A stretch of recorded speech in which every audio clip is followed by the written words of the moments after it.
WSJU Radio, DJ Mad Max on the airwaves here. We have a special guest in the building with us today, and he goes by the name of SNS. What's going on, man? How you doing today? Oh man, I'm excited. Welcome to St. John's. Yeah, Welcome to thanks for having me. WSJU Radio. No doubt. Your manager put me on here to your music, and I listened to it. Streets Need Soul. Yeah. One of the hottest albums out right now, in my opinion. I said it reminds me a lot of 2011, 2013 hip-hop. And, you know, it only went dead the year after 2013 when, when trap and all this mumble rap came out. Yeah. But now I feel as though it's going to be revived with people like you. Yeah. I'm definitely one of those guys that is definitely going to bring that feeling back. That's why a part of the reason why I named the album Streets Need Soul. I feel like it lacked a lot of, the game lacked a lot of substance. And when I mean substance, I mean like, you know what I mean, like, a lot of artists, when they drop their projects, the whole project kind of sound like they single that they putting out. Yeah. So it's like, it's basically like a one-on, it's like their album sound like a one-on record, like just one record. Yeah. You know what I'm saying? And it sounds almost as if everyone has the same producer. Absolutely. And what's crazy about it is most of the artists now that's popping is pretty young. So when I say they lack substance, it's a lot of general topics being talked about in their bodies of work, and it doesn't really. So a lot of consumers like myself and you, like it's not only is it non-believable, but it's not impressive anymore because it's like it's the same things being talked about in the same way. So it starts to become boring, and then and repetitive, definitely. You know what I'm saying? But really boring to where like. All right, I know it's so crazy now in the studio. I done been in so many studio sessions where they automatically think I'm gonna rap on autotune, so they already have it queued up. You know what I'm saying? And you tell them like, no. Yeah, I tell them nah, turn it off. You know what I'm saying? Like, and no disrespect, cause I on this project I definitely got some autotune on there, but it's like I don't lead with that. That's not the foundation. That's the foundation for a lot of artists right now. A Boogie. Yeah. Big shouts to A Boogie, man. Big shouts to Don. That's why you got Don Q. That's why I love they dynamic, because you got the people that want to listen to A Boogie, and if you really want to listen to, like, you know, some bars and stuff like that, you have a Don Q. You know what I mean? I would like for like more crews to have that type of selection to be able to choose for, you know, what they want to listen to, and don't be forced to listen to, you know, just one sound of music. You know what I'm saying? And for me, I just like to bring a lot of hidden messages in the music, because I think we lost that a lot. It's a few guys that's definitely pushing that envelope, but it's not enough to say we in the forefront for that. But you know what I'm saying? So I just want to be one of those guys to be more aggressive on that and pushing that. You know what I mean? A lot of messages being hit, a lot of different, letting the album be the soundtrack to your life. Meaning like you could play this album from top to bottom, and whatever mood you want, it's a song on there for. You know what I'm saying? I think that right there has lacked a lot too, and because the attention span in the rap and for the fans is so like it's not even the same no more. It's actually so rapid right now. It's like they don't even want to live with an album. You know what I'm saying? That's why I try to make as much of it to be a mood type of album, to where no matter what mood you in, this has a song for it, to where this can last you. You know what I'm saying? I think that's what makes the albums not very long lasting, because when their album try to sound like their single and their second single, and then the whole album sounds like that, then it's like it's not gonna have legs for that long. I get what you're trying to say 100%, and I saw a Jay-Z video of him talking during an interview saying that his goal was to be Ralph Lauren, not just a trending topic at the moment. Yeah. And I think that's something that you're going for. Absolutely. And I think no one in the music industry right now is modeling that. Nah. Just think how Jay-Z did it. We're still talking about him today. He's a legend. Yeah, that's what I'm going for. I mean? That's what I'm going for. When you listen to your album, it reflects that. Yeah, man. It's like, because it's so diverse. Absolutely, and that's the main goal. You know what I'm saying? Because I come from like, you know, I grew up on a lot of these guys. They gave me like, right now the best part about, you know, the Apple Music and Spotify is that I can go back and listen to a whole bunch of albums that I probably don't have on CD no more. You know what I'm saying? And really go back and listen to a lot of these gems that I might not have got right then and there, but I liked it. I just like the sound of it. And then nowadays that I hear back, I got it. You know what I'm saying? You know what I mean? And I can listen to it. Like I'm listening to Blueprint like the Blueprint 1 like it just came out last week, you know what I'm saying? Yeah. And the fact that it has those feelings and those vibes to where like you can still play it right now. A lot of the records, like I have this conversation with my brother all the time with some of the artists that came up with Jay and these guys. It's like, yo, we can go to a club right now, you'll hear about 5 bangers no matter what club it is. You might hear 5 bangers from Hov, and only one of them came out in modern time, you know what I'm saying? Same with really 50. You'll hear It's Your Birthday, you hear I Get Money, you might hear Disco Inferno, you gonna hear What Up Gangsta, and then you gonna hear Pimpin' from him and Yayo. These are like the main records right now for 50 that still get played right now, you know what I'm saying? So it's like these guys have records that lasted 20 years plus, you know what I'm saying? That's where I'm going for, to where like I might not necessarily be rapping by that time, but the music itself still lives long. You know what I mean? It's crazy how these kids today, they know the Juicy record from Biggie, you know what I'm saying? Yeah. And they weren't there. You know, you got, like, I always compare rap to basketball. It's like the kids who grew up knowing all about Michael Jordan, and they know who Michael Jordan is, they know how famous he is, they hear from everybody how great he is, but they never actually watched a game that he played, you know what I'm saying? They might have seen the 30 for 30s, you know what I'm saying? They might have seen highlights. It's still not the same thing, though. It's not the same thing as you watching a full game,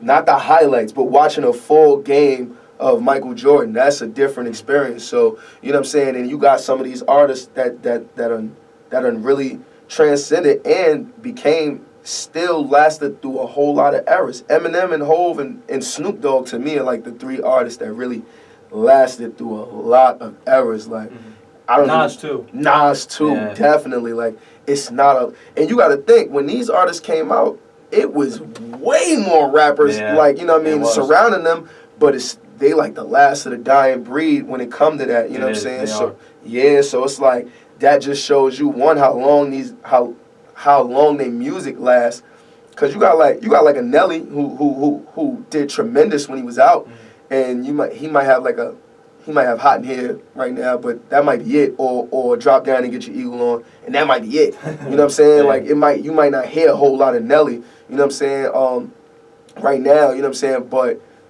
he was still something at that time.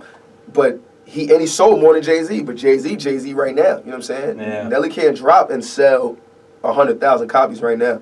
Jay-Z done dropped and sold way more than that. I'm just saying 100,000, because in this generation, 100,000 is like the new platinum.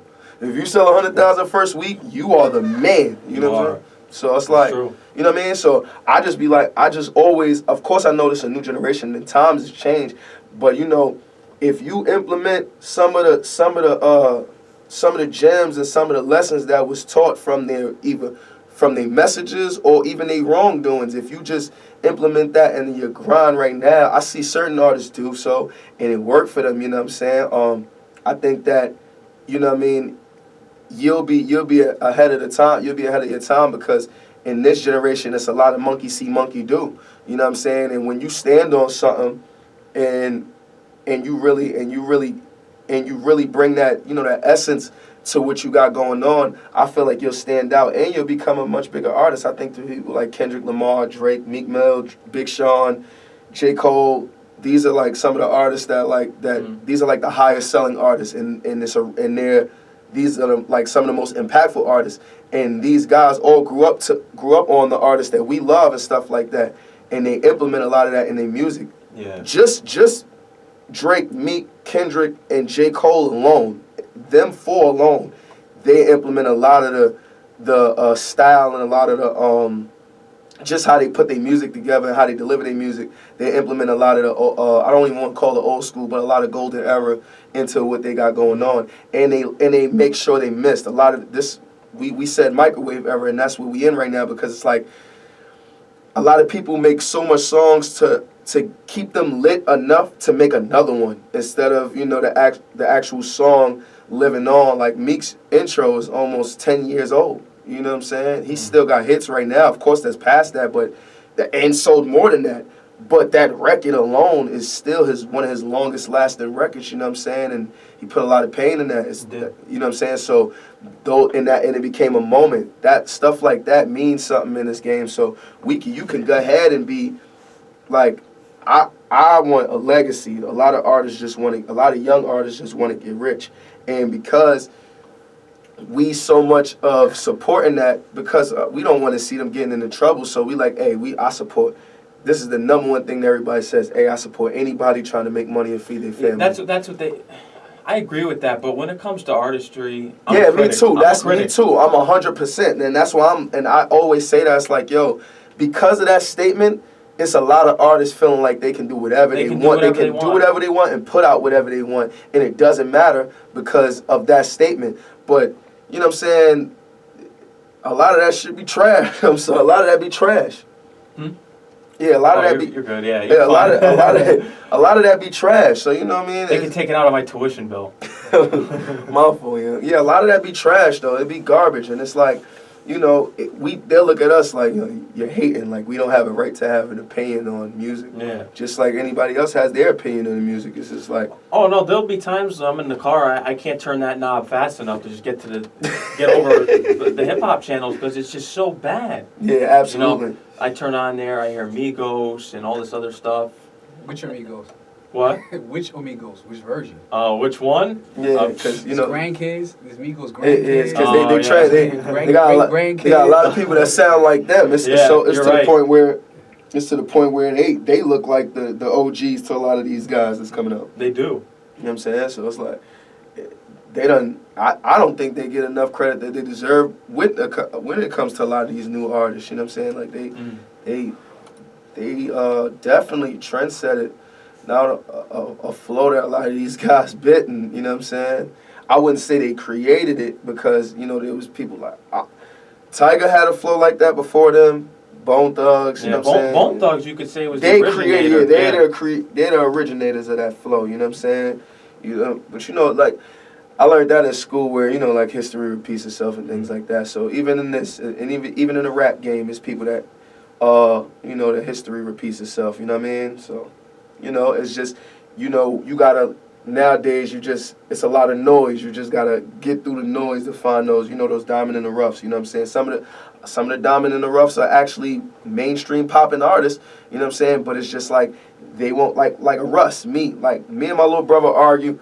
He has certain artists that he may feel is way more popping than Russ. Russ sold over 13 million. Russ sold out an 8,000 seater in Egypt. No openers. You know, he the only artist. I'm not too tuned in on Rush. He's that good? Yeah, he's a breath of fresh air to me. You know what I'm saying? Like he's definitely in like one of those, like I would say like a Drake umbrella. Like he kind of does the singing and the rapping too. But his rapping, like the things he say, is like it's some jewels in there. Mm-hmm. You know what I'm saying? And I like that. You know what I mean? I like that. So it's like I'd rather that. You know what I'm saying? I'd rather have his career than a blow up out of nowhere career, and then you look like you're hot, but you're not doing these. You're not doing this right here. Russ sold out the Staples Center. You know what I'm saying? It's people from LA. Nip ain't even sell out the Staples Center. By the time Nip had the Staples Center packed, he was dead. God bless his soul. Mm-hmm. You know what I'm saying? He was gone. You know what I'm saying? Like, so I feel like that's big for Russ. He did the Garden. You know what I'm saying? Like, he did a stadium tour, not just those two. He did a stadium tour where you're only doing stadiums. Like, that means something. That just shows he tied up with Meek on the Forbes, and he's independent. Like, this man engineers, produces, writes, and records himself. You know what I'm saying? Like, he's a force to be reckoned with. But because he's not, he probably doesn't get the looks like a 6ix9ine or Trippie Redd, or you know what I'm saying, one of those guys. I heard he's coming home too. Yeah, I heard he coming home like tomorrow. Okay, great. I'll have to see his stupid face again all over the place. I'm not looking forward to that. So yeah, I'm not here for it neither. Oh my God! But how about you get into about yourself and growing up in Harlem? Tell us about that. I mean, you know, growing up in Harlem is real. It's real. Well, it's culture. The culture in Harlem, as you know, like it's flashy. You know what I'm saying? It's a lot of. It's definitely treacherous out there. you gotta just you really gotta overcome a lot of those hurdles. It's real competitive out there, like, cause in Harlem you could be popping in Harlem for anything. Like there's popping hustlers, there's popping basketball players, there's popping rappers, there's popping DJs, there's popping fly dudes that was just fly their whole life. Mm-hmm. Same with females. There's popping females that she was just always bad. You know what I'm saying? And then she's 40 something, and all the guys around that grew up with her is like, damn, she's still bad. You know what I'm saying? Stuff like that. There's girls that was always getting money. You know what I'm saying? And still like right now. You know what I'm saying? So you could be popping for a lot of these type of things in Harlem. So in Harlem, it's a lot of that. It's a lot of guys trying to find, a lot of people just trying to find their way. But in the same interim, just, you know, being competitive with everybody. Yeah. But it is treacherous, you know what I'm saying? Me, myself, I had a interesting roller coaster because I went through a lot of that, you know what I'm saying? When I was young, I was outside early. Like, I was outside roaming the streets with all my homies, you know what I'm saying? And I done got into trouble, you know what I mean? Just, I would say peer pressure, but they didn't peer pressure me. It's just me wanting to be with the homies, you know what I'm saying? Every time, whatever they did, I did, you know what I'm saying? Just being with the homies, you know what I mean? So until like when the early, like around 11, 12, my step pops would he would write music and he would actually cut my hair and like spit raps at me like he battling me, you know what I'm saying? And then for me, like I wrote in the back of my notebook one time and then waited for the next time he cut my hair. And then we went at it, and then ever since, freestyle. Yeah, and then we just kept doing it. We kept doing it, and then it became a dope little hobby to me. You know what I mean? And then I kept writing, and to the point where my raps would overlap my actual schoolwork in the same notebook. I'm like, oh, I need another notebook for this. And then from there, I'm like, yeah, this is it. And when my mom seen that this is something that I really, really like to do, she actually, because my pops is the DJ. He's a popular DJ, a legendary DJ. His name is DJ SNS. He took the mixtape game by storm when he's with the Funk Flexes, the Kid Capris, those guys. Chuck Chillo? Yeah, like Chuck Chillo might be right before my pops. You know what I mean? Like Chuck Chillo was the one that paved the way for Funk Flex. So he would be him and DJ Hollywood and these guys would be like the DJs right before Flex, my pops, Ron G, Kid Capri, these guys. That's my father's class. So people, when I started taking when I started to write these raps, people from outside looking in, people already thought that, you know, my pops gave me these jewels, but my mom was the one who told me, yo, you need to have 16 bars in a verse and things like that. Yeah. And she don't really have no musical background. She's just a person that loved music.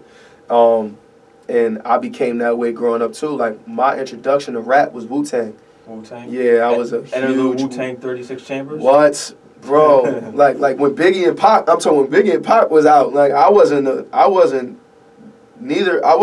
liked them, but I wasn't fans of them. Like, I was a huge fan of Wu-Tang. Method Man was my hero. You know what I'm saying? Like anything Method Man did, I did. I had the belong. Cal. I had the album. I used to have albums just as much as I had toys. You know what I'm saying? Mm-hmm. Because it's just, I love the music. You know what I'm saying? But what's your favorite song of Tikal? It got to be Bring the Pain. Bring the Pain? Yeah, because he had the video with it, and I used to just always watch the video, and then, like, you know what I'm saying? It was, I don't know, man. It was something about him, man. He was real charismatic, and he didn't look like your traditional rapper, how they look, you know what I mean? He didn't look like them, you know what I'm saying? And I liked it, you know what I'm saying? He made it, you could be scruffy and he didn't care, like, you know what I'm saying? Yeah. Like, I liked it, man. Method Man, like, my idol is Jay, but Method Man is still like one of those childhood heroes for me. Like, I still, like, always dope to see him prosper in life. If you were to get a top feature in the game, would it be Method Man? Is that your number one goal? No, my number one goal for a feature. Mm-hmm. Whew, my number one goal for a feature is Hov. That's my favorite rapper of all time. So like, everyone wants one. The game wants one. Yeah, it's like that's my favorite rapper. They can be selling bars like hotcakes. But you see, it's like I like that about him. That fact that he didn't give out. Who's to say that his verses would mean as much if he gave them out as rapid as he did, as anybody expected. Here's why Jay-Z because when I was listening to the Game's album for Born to Rap, Mm. he's giving bars to Drake. Why not the Game? The Game is, he's a legend in my opinion. The No, Game, absolutely. The documentary absolutely, is a absolutely. classic. But Game got to remember, he dissed Hove when Hove ain't, Yeah. like, he ain't even, Yeah, you're right. I wasn't even rap, like, you know what I mean? You dissed him, and then you apologized, and then dissed him again, and then not only you dissed him, you dissed Meth Bleak, that's his right hand. Then y'all having diss records with each other. You know, you know what I mean? Yeah. You know what I You got a mean? point there. Yeah, and then it's like, oh, like, you with 50, I'm cool with 50, but we be having a little competition sometimes. And then there was the whole thing of High 97. Yeah, like, I can't really think. So it's like, I would want to see Game and Hove, you know. I don't know how big it would be right now, but I would have wanted to see it more around the documentary time, or at least Doctor's Advocate. Doctor's Advocate. But when he tried to do the One Blood remix. I heard he tried to put Hove on it. But he had Nas on it. It's like, you know what I mean, and they were. Nas is filthy. You know what I mean? You had Nas on it, so I understand what he tried to do. You remember he had like 30 people on there. You know what I'm saying? 30 people on the One Blood remix. I just remember Nas on there for sure. You know what I'm saying? So, but you know. One day, hopefully. I mean, 2 Chainz don't got one, and 2 Chainz been wanting one for a long time too. I think he deserves one. You know what I mean? But see, you gotta understand, Drake was a super breath of fresh air. I'm not a super big fan of Drake. I like Drake's music, but it's like he was something that wasn't. He didn't sound like nobody when he came in. No, he didn't, and I give him a lot of flack because I feel as though his music fell off. If you look at the albums he's dropping now, I agree. Scorpion, I agree with you. I'm a huge fan. I agree with you. But can you say Views is classic? No. People made it that way. Yeah, maybe that's what it is. Maybe because the internet and like a lot of online blogs, the narrative can be easily looked at like, you know, this may be a classic. You know what I'm saying? But I will say he had like in that album, he definitely had impact with it when he dropped things like Controller. Controller like spawned a whole new thing with rappers wanting to do like reggae type of songs and stuff like that. So, you know, and I feel like that was an album that was much needed from him because he just got out the Meek beef, and then you basically defended yourself. You came out on top to the world. You know what I mean? Yeah. The next album, you gotta come in strong. I didn't like More Life. I didn't like that. I didn't like that either. Yeah, I didn't like. I think that's like his weakest album to me. You know what I mean? And Scorpion is like, yeah, you're right. It's like, yeah, you're right. Now that I think about it, like, you know what I mean? Now that I think about it, nah, definitely. But I mean, you know, for me, it's like we coming in an era where it's like a lot of these artists right now. It doesn't take too much to please these fans right now. You know what I'm saying? The fans are easily pleased, especially with, you know, it's a lot of rap has become a lot melodic in the past. I would agree. Let's say 3 years. I want to say 5, but I may be pushing it. I'm gonna say 5. I'm gonna say 5 because Future and Thug was like the big top dogs, and then they wound up having a lot of artists that started to sound like them around that time. So I would say 2015, 2016 is where you started to see a lot more people start just sounding like people all willy-nilly. Just garbage pouring all over the music airwaves all over the place. Called it garbage porn. It's true. I mean, I admit it. I get that. You know, people say I'm closed-minded, but at the same time, I go back and I do my research. I want to sit down and talk to them about Big Daddy Kane or MC Shan and all that. I don't want to, see, you know what I mean? I think they should know stuff like that because it's like I really, you know how J. Cole got that song Middle Child? I really feel like that with this era because like the older generation look at me like this is your era right here. That's going on right here. But it's like, nah, bro, I came up on y'all don't understand. Like, you know what I'm saying? I always say it all the time. Like, I think I said it to Jack Doe before, like, yo, bro, we got to get in before a lot of these rappers that I love retire, bro. You can't leave me with these guys. You can't leave. Don't leave me here with these guys. Don't do that to me. Yeah, I can't, you know what I'm saying? Like, Hov just turned 50. Who knows if we're going to get another album from him, bro? And Fat Joe just retired the other day. People is... Jeezy just retired? Nah, Nas man. is still here though. Yes, but he barely drops. He's sitting on like 50 million. He's sitting on 50 million. He's one day he's about to do the tour with Mary. He might just kill. I hope he doesn't do an Illmatic too. Leave that alone. Yeah. That's monumental. You can't do no. Yeah, I don't want nobody to. I didn't want. I'm glad Game didn't do a documentary too. You know No, what he I'm saying? did. He did. He did documentary too. He dropped documentary too. And a 2.5. Oh no! Don't do I thought the documentary 2 was a good album, but it's not the documentary in my opinion. I didn't think Game had. I think Game's best modern album is Jesus Peace. I think that was very slept on. I've heard that a lot of times. Yeah, I think that was very slept on. When I actually listened to it, like I was like, Heaven's Arms. That song's fire. he has a song with I think it's Big Sean where they Go did. Chain? Nah. I know what song you're Big talking Sean. about. I know what Where song they- Celebration? it's Is that? fire. Is it Big Sean? It's somebody on there. He flips the Wale?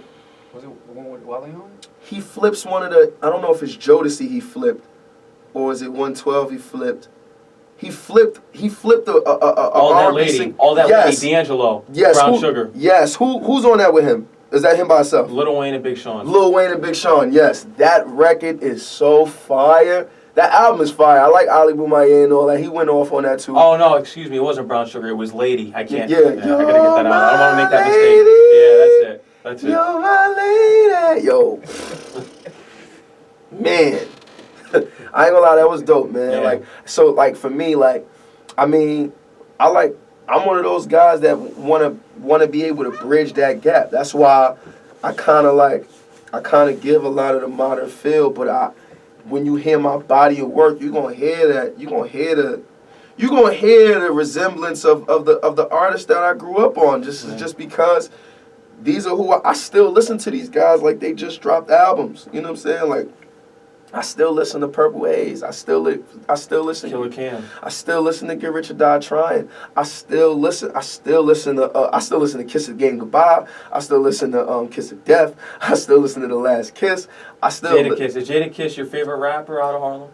Well, Oh, he's not in Harlem. he's from Yonkers. That's right. Cam, my favorite rapper out of Harlem Cam's of your all dad, time. You know what I'm saying? Just because, I liked Big L lyrically, but I didn't like his beats. You know what I'm saying? Like I felt like when he was out, there was artists like. You had Mace too. Now I'm a short-term goal is to I gotta get Mace up out of there for that. He has the top-selling Harlem album, Harlem World. Yeah. The first album is 5 million. No rapper from Harlem has touched that yet. I got it. I love Mace, but I gotta get him up out of there. I gotta get that. I gotta get him up out of there. I got to because ain't nobody else do it. You know what I'm saying? Yeah. I got to. I have to. Especially with streaming. That could help. I mean, Yeah, you know what I'm saying? Streams, because Mace. Here's the thing about all the old school artists. They need to learn to get their streams back somehow. That's what and that's the thing. I'm glad you said that because me and my little brother argue about that. Like when it comes to and he always has that point when he makes that point with me. He's like, yo, if these older artists is bigger, or even have a fan base like these young artists, the fans that grew up with them should be able to stream them just as much as the young artist is able to stream them. So it should be no excuse why a young artist is going platinum and you're not. Yeah. You know what I'm saying? Sure. And it's like, yo, damn, when you think about it, you think about the dynamics, it's like, yeah, bro, because I'm pretty sure all the fans that grew up to these guys, y'all got Apple Music and Spotify. Y'all not going to act like y'all don't. Y'all not going to act like y'all too old for that. No way. Y'all found out that y'all can spend $10 to $20 a month and listen to any album you want any day, every day, all day. Y'all got Apple Music. Y'all not going to lie to me and tell me y'all don't. Or at least Google Play. Y'all got one of the three. Y'all not going to say y'all don't have Apple Music, Spotify, or Google Play, or Amazon. You got one of them. I actually don't have any of them, to be honest. Really? Yeah, I use iTunes. I download my music. You got iTunes. Mm-hmm.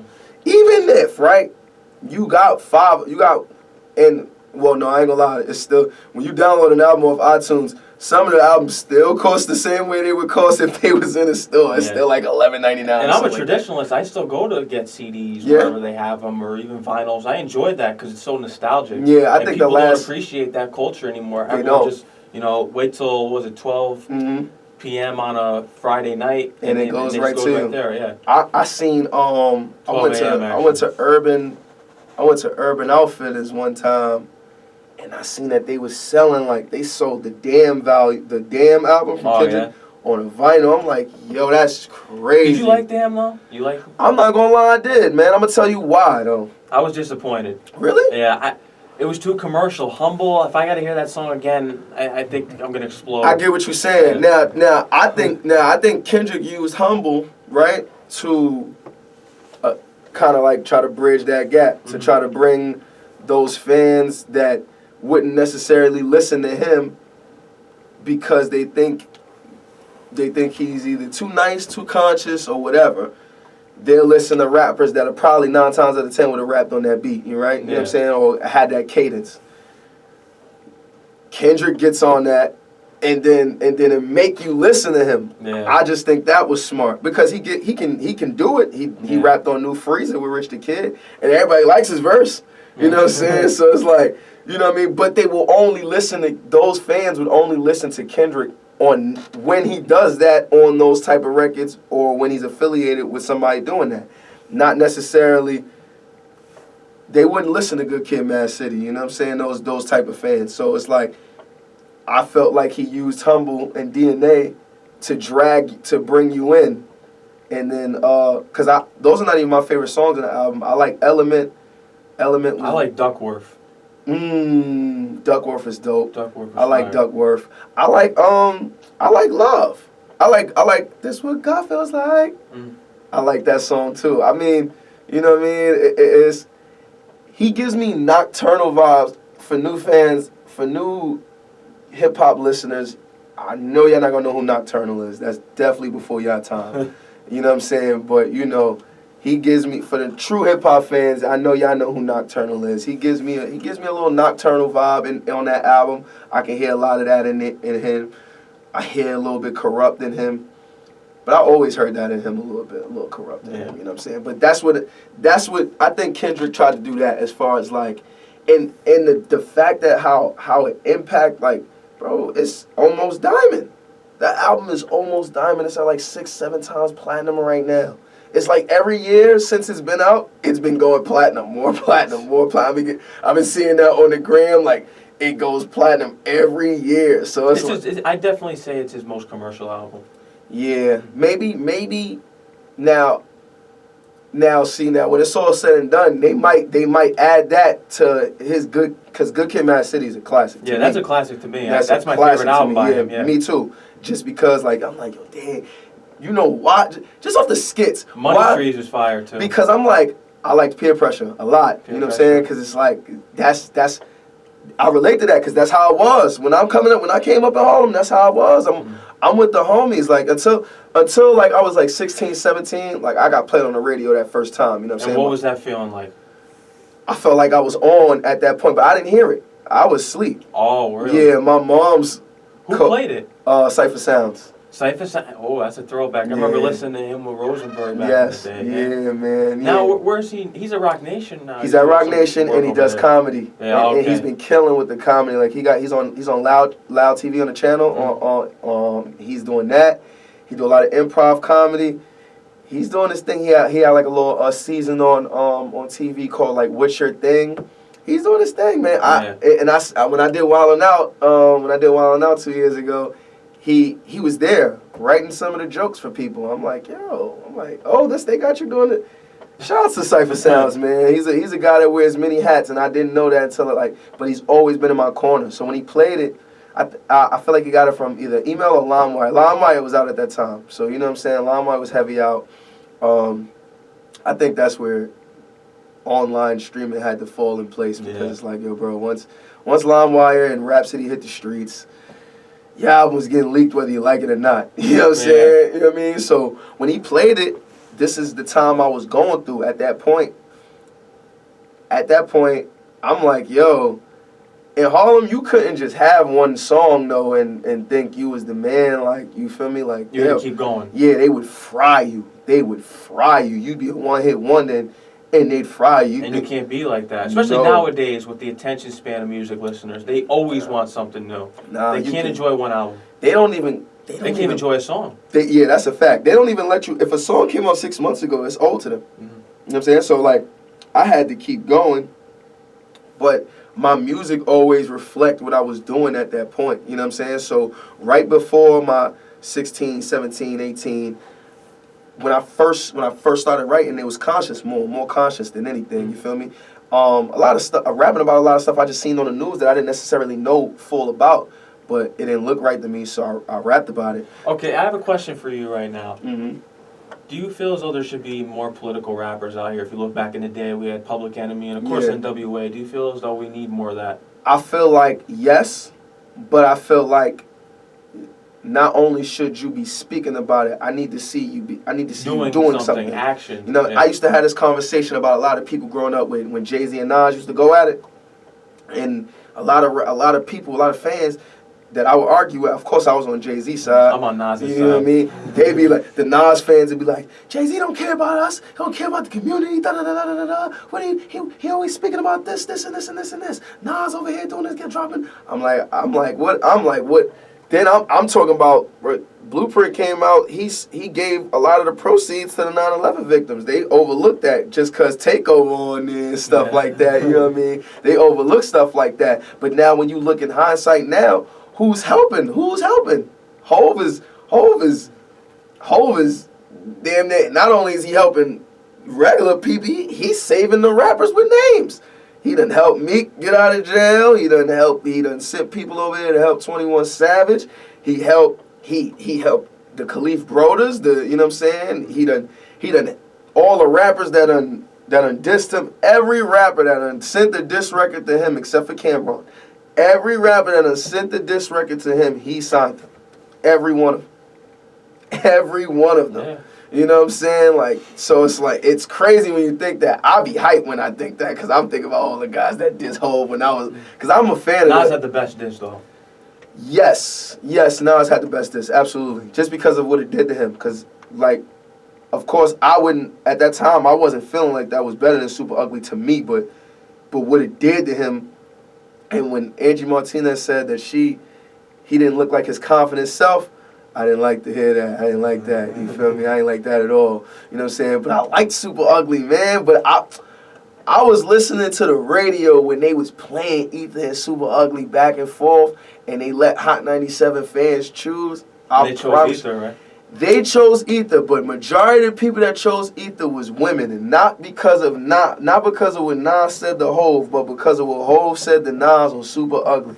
Because he was disrespectful to women and disrespecting women. And I'm thinking in the back of my head, I'm like, yo, where was this when Pac was saying all this stuff? Hit him up. Yeah, and when he was, I always talk about hit him up when you talk about anything of disrespect when we talk about battle rapping. I'm like, yo, bro, Pac was one of the most disrespectful rappers, and y'all applaud rap. Y'all say he the realest in the game, and he's the realest that ever came out, and all this extra stuff. I always talk about the things that Pac did, and because people forget a lot of their little history, like a lot of stuff. So I have to bring back, because Pac, he did a lot of stuff, but that's the go-to person I go to, because everybody just looks at him like larger than life. You know what I'm saying? Like, I think he is, like, what he did for the culture. Tupac is definitely the greatest of all time just by his image. When you think of hip-hop, I think of Tupac. What he did, no one will ever do. But Jay-Z has the business side. I agree with him having what he did for the culture, but I don't agree that he the greatest. You don't think he's the greatest? Nah, not even by a long shot, to be honest. My reason, one, he definitely did a lot of good for the culture, but he also did a lot of bad for the culture too, by antagonizing that whole West Coast East Coast beef. Yeah, the media played a part in that. Do you think he antagonized it because he was the one that gets shot in Quiet Studios? And he went and told everybody Biggie's the one. Biggie knows who shot him. First of all, in this generation, if he'd have said that in this generation, he wouldn't get good feedback for that. Man. He'd be a lot of street dudes would be labeling him a rat on that point, because that's for hip hop police, they could easily bring Biggie in for questioning. And once they'd have brought Biggie in for questioning off of what Pac said, we'd have been frying Pac on Instagram, like, you know what I'm saying? Like, frying Pac on Instagram. I couldn't even imagine what that era would have been like. We called Meek corny for saying that Drake ain't, well, I didn't call him corny, but because I've seen other rappers do this to people, you know what I'm saying? But the world would call Meek corny for telling everybody that Drake ain't write all his raps. But Pac told everybody Dr. Dre ain't make all his beats, you feel me? So it's like, I just be like, yo, history repeats itself, and if you're going to antagonize this, if you're gonna put down these artists, you got to remember that this was done before them, and we're not gonna applaud certain people for doing what they did, and then bring them down, because Pac didn't get that type of feedback when he was telling. They thought that was the realest stuff in the world when he said all that. So therefore, I can't do that. But me personally, and skill wise, he was dope. He can make dope records. I felt like, kind of like myself, his music changed depending on where he was at in life. He made a lot of uplifting music that we can all think about. This is before he signed to Suge Knight. And then once he signed to Suge Knight, did you hear any Keep Your Head Ups and Brenda's Got a Babies anymore once he signed to Suge Knight? My point exactly. He ain't nothing but a gangster party. You know what I'm saying? Ambitions of a Rider, a whole bunch of just a lot of gangster rap. You know what I'm saying? Not necessarily a lot of stuff that. And Suge Knight definitely had a big influence in that. Yeah, absolutely. You know what I'm saying? But I don't want to all give it. I don't want to all say it to him. I want to say Pac had a lot to do with that too, because he stopped repping New York. He's from New York. Yeah, he is. He's from New York. People forget that. Yeah, people forget, and some people just don't know. Yeah. You know what I'm saying? Because of how he left not repping us. He reps the West Coast. He's not from there. You know what I'm saying? There's people like MC. If you watch an MC8 interview right now, MC8 on Vlad TV, he says he felt Pac died because he was being a follower. He felt like if Pac was to maintain the leader mindset that he always had, he wouldn't have been fighting nobody that stole a chain off of somebody in Death Row's neck that you don't even know like that, and you went front hand you the mail ticket. But that's what Pac, you know what I mean? But Pac was always like that with anybody that was around him, so that he had love for. But he wouldn't have, I'm pretty sure he thought much smarter than that if he wasn't around Suge and them. It wouldn't have been like that. No. You know what I'm saying? So that's where I look at it when I think about that. And a lot of artists fall into that too, because don't do that. You know what I'm saying? Like, you know what I'm saying? You gotta stand on certain things. You gotta be able to take accountability for the stuff that you say and things that you do. You know what I'm saying? I feel Pac definitely took accountability for anything he said. He stood on anything he said, and he ain't taking it back. You know what I'm saying? So for me, like, he was definitely dope, but I always felt like there was much bigger and better artists than him. Like, you know what I'm saying? Like, I feel like I liked 50 Cent music more than I like Pac music. That's my opinion. You know what I'm saying? I like Jay's music more than I like Pac's music too. That's my opinion. But then again, it's like I'm arguing with people that like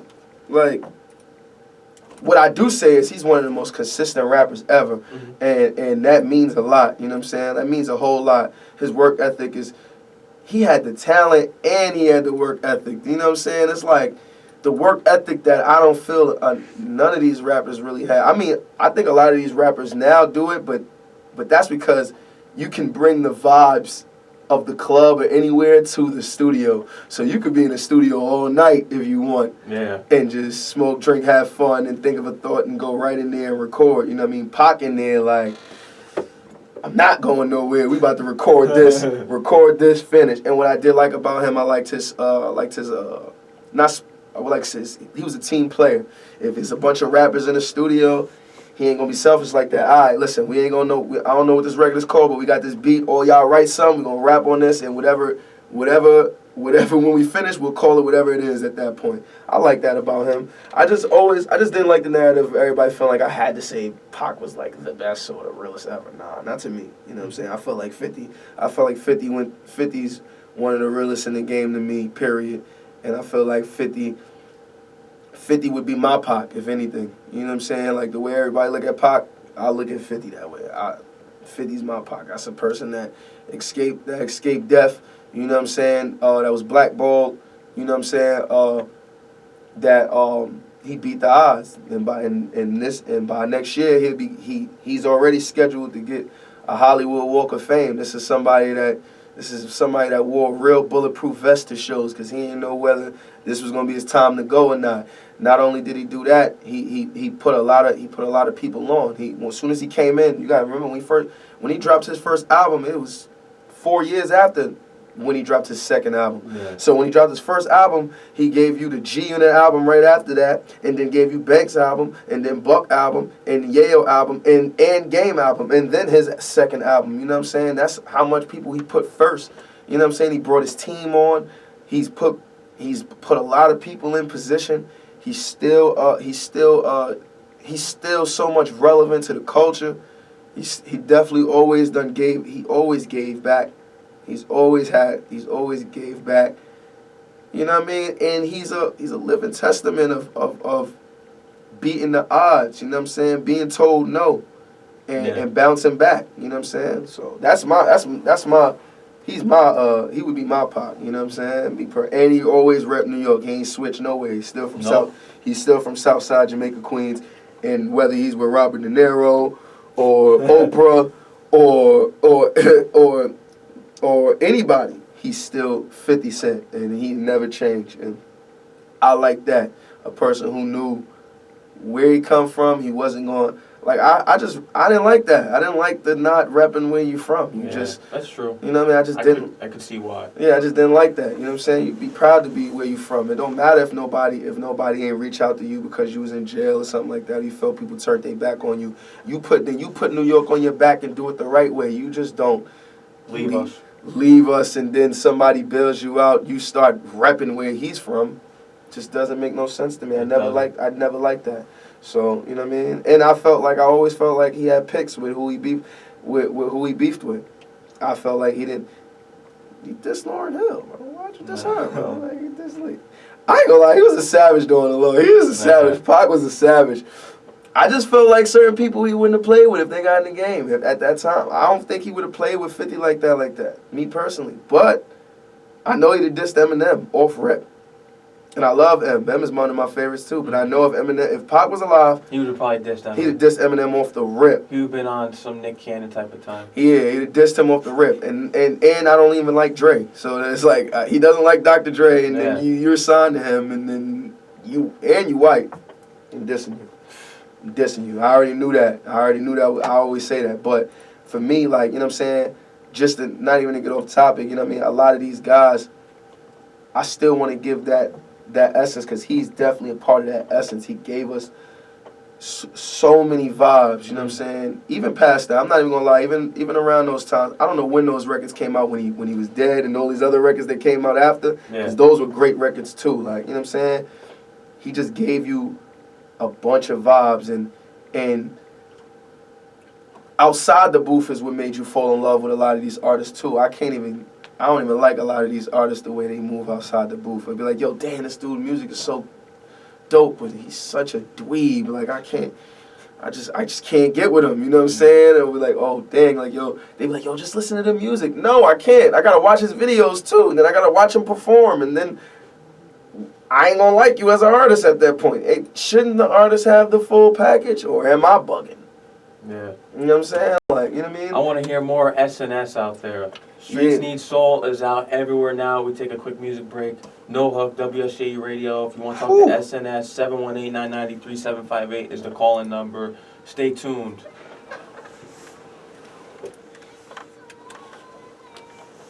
WSJU Radio, DJ Mad Max, back on here on the airways with SNS. WSJU Radio St. John's. Yeah. SNS is here. Streets Need Soul out everywhere now. So tell me, what made you choose this title for the album, Streets Need Soul? Well, in a nutshell, my homie Diego Dave, he had called me one time. He actually gave me the title. I was actually working on a project for the summertime, and it was called Not a Humble Summer 2.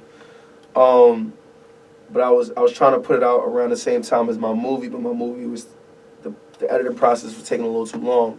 So when I seen, like, I don't really want to just drop no project in the summer and use up my media running the summer for no reason, just for the project. So I wanted to really create an experience with this next project. So I kind of held back off on the summer. I'm like, I'll drop in the fall.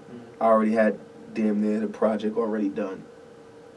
Then Diego Dave calls me, and then he tells me, like, he's like, yo, bro, I got this dope idea for, like, a song. Better yet, an album. I'm like, but it's for you. I'm like, what you, all right, tell me. He's like, yo, Streets Need Soul. I'm like, all right, name is dope, name is catchy. I'm like, what made you even come with that? He's like, yo, bro, what's the first letter of each word, bro? I'm like, SNS. I'm like, oh, I'm like, okay. I'm like, yo, bro. He like, yo. I'm like, yo, I'm definitely running with this. He's like, yo, bro, I gotta be on the album. I'm like, I say no more. So he's on the last song on the For album. you, yeah. For Just you. pulled that up. Yeah. Big shout out to Diego Dave. You know what I'm saying? So when I did that, once he gave me the title, and once I thought about it, I'm like, I gotta rearrange my album now. You know what I'm saying? So that's why I wear like the first few songs, the samples is a little more soul. The first few songs and like maybe like the last two songs, like the ballad and Free You got like a little more soul in it. You know what I'm saying?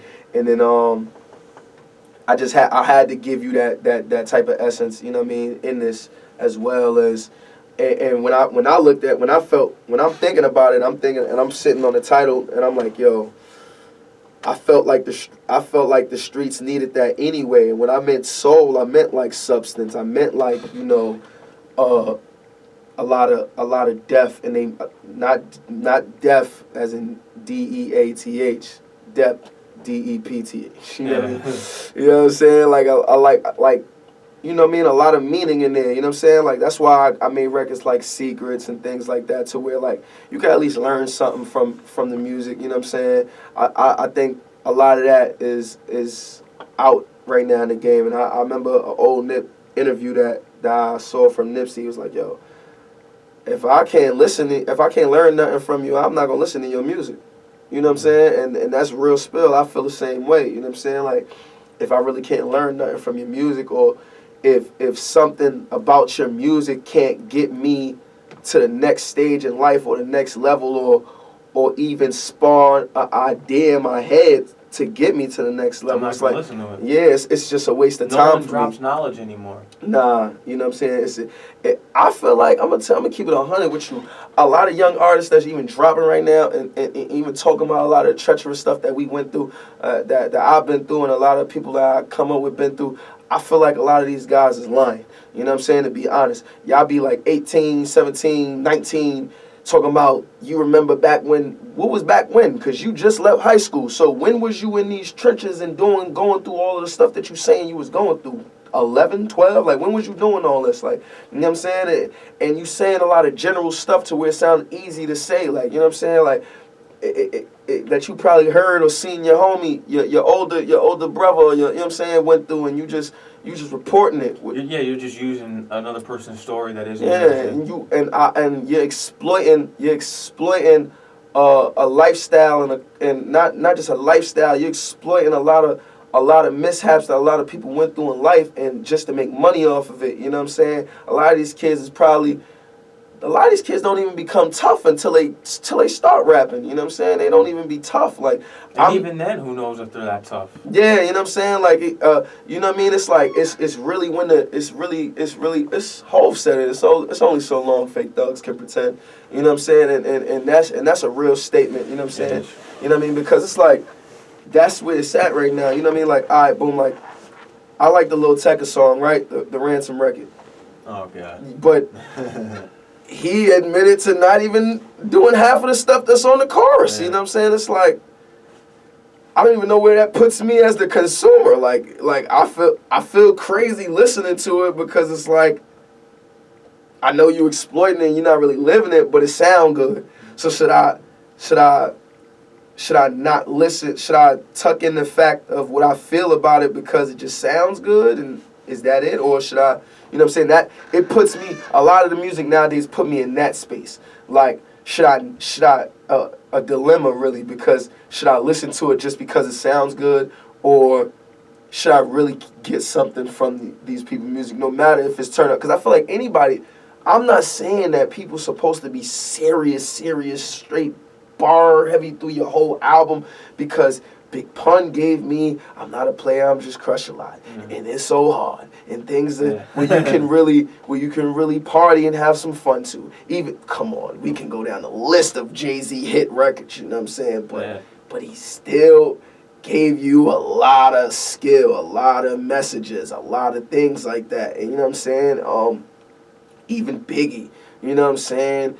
Even the Cam'rons, even the Noris, you know what I'm saying? Like these guys, they're like I was a Nas fan, but I wasn't a huge Nas fan because he didn't do that for me. You know what I'm saying? He didn't give me a soundtrack to my life. He gave me a soundtrack to a part of my life. You know what I'm saying? Which is cool.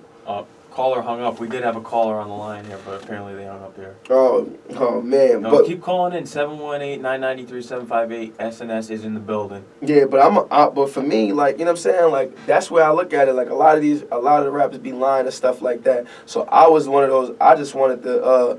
I always in my music really give people a background of where I'm from, just in case, because not everybody gonna get a chance to really speak to me. You know what I'm saying? So you can at least learn about me through my music. You know what I'm saying?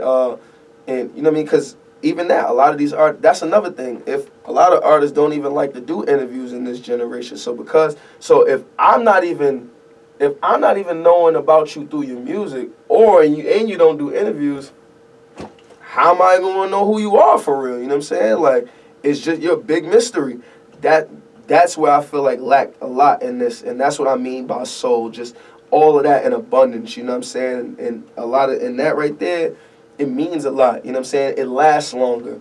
You feel me? So that's what I tried to implement in this album particularly. Really, I do it in all albums, but this album for sure. Like, that's why I did the record like Free You, because I got homies, a bunch of homies that call me from jail, and we kind of have the same conversations. A lot of these guys' stories and how they got put in jail is the same thing, kind of. You know what I'm saying? A lot similar to each other. They might. Some of these guys don't even know each other and not even from the same borough. Some of these guys is from the Bronx, Queens, Brooklyn, and in Harlem. But it's just we coming from the same type of areas, same type of struggles, and they get locked up. So I made a record to where I had Diego Dave speaking to me like he was in jail, and say, because he relates, because he has a lot of guys in jail that talk to him the same way. So I basically told him, yo, write it as if you in jail, and what would you tell me right now? You know what I'm saying? And that's what he did. He dedicated that verse to me, and then I basically gave my verse in a general sense to all my guys locked down. You know what I'm saying? To if I can speak to all of y'all at once, this would be the verse. You know what I'm saying? And that's something different. You know what I'm saying? Because it's basically one of those jail conversations on a song, on wax. You know what I'm saying?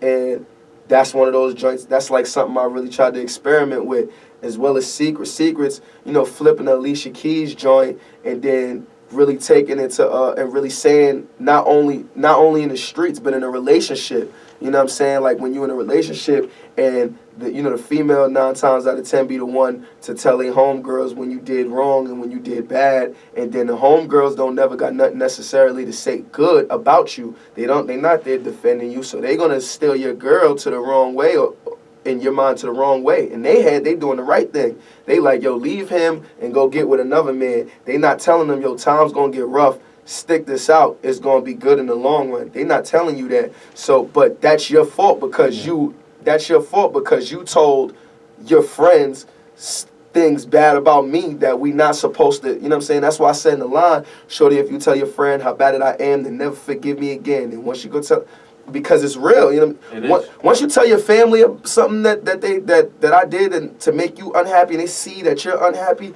no matter if we get back together, they're not gonna look at me the same way. You know what I'm saying? That's why certain things is better left unsaid. That it's to be worked out within. Even the homies. If we in a disagreement, once you go on Instagram and throw the first sub or anything at me, the friendship is gone. You know what I'm saying? Certain things you need to keep to yourself, or let's talk about this behind closed doors. A lot of this, I done had problems with a lot of people on the gram, and I will never make it look like it's on the gram, because once I get that situation, I'm either DMing you or I got your number and I'm calling you like, yo, homie, what we going? You don't want to give them any spotlight. It ain't even just a spotlight. It's just I don't want to entertain the hecklers with my problems.